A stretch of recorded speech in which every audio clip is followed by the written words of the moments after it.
interview niya. How do you ano po yung tip na mabibigyan niyo to handle yung mga ganong type ng interview na parang conflicting na sa belief mo, pero hindi ka makapag- Ako, I will not engage. Pero, rhythm ng social media, iba. Pwede ka eh. Halimbawa, if you're doing an interview for YouTube, tapos hostile ang interview. I mean, for adversarial. Yung, parang kumbaga sa television, parang hard talk ng BBC. You can engage. Pwede kang mapagsigawan. Because that's the temperament of the platform. Pero, kanya-kanyang estilo. I would not do that. Kaya sabi ko nga, walang mananalo sa debate na may kinalaman sa relihiyon. Haluan mo pa ng LGBT issues. Oo, napaka-combustible, di ba? How far will you engage? Medyo, I wouldn't go there.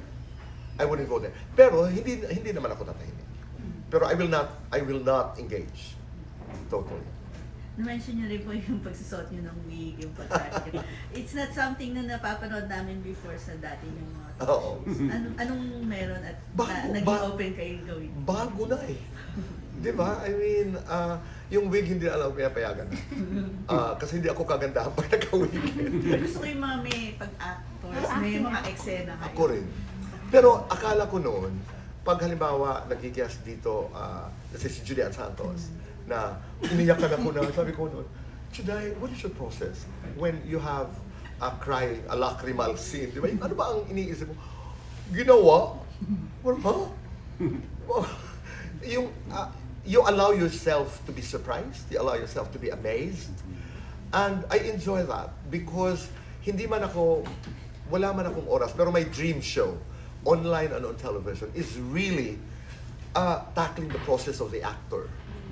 Diba? Tackling the process of the actor or of the director.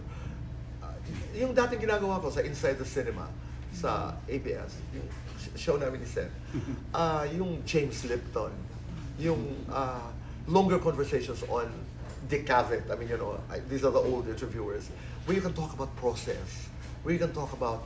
Pero akala ko noon, original ako na, umaarte na kami, hindi.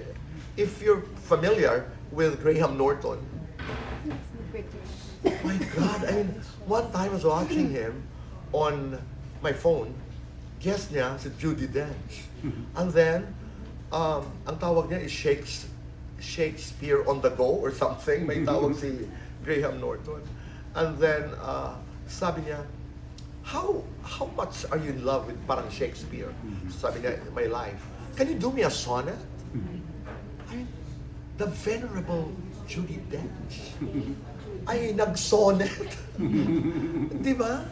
Meryl Streep, when she guested on Graham Norton, did some acting exercise. Parang, wow.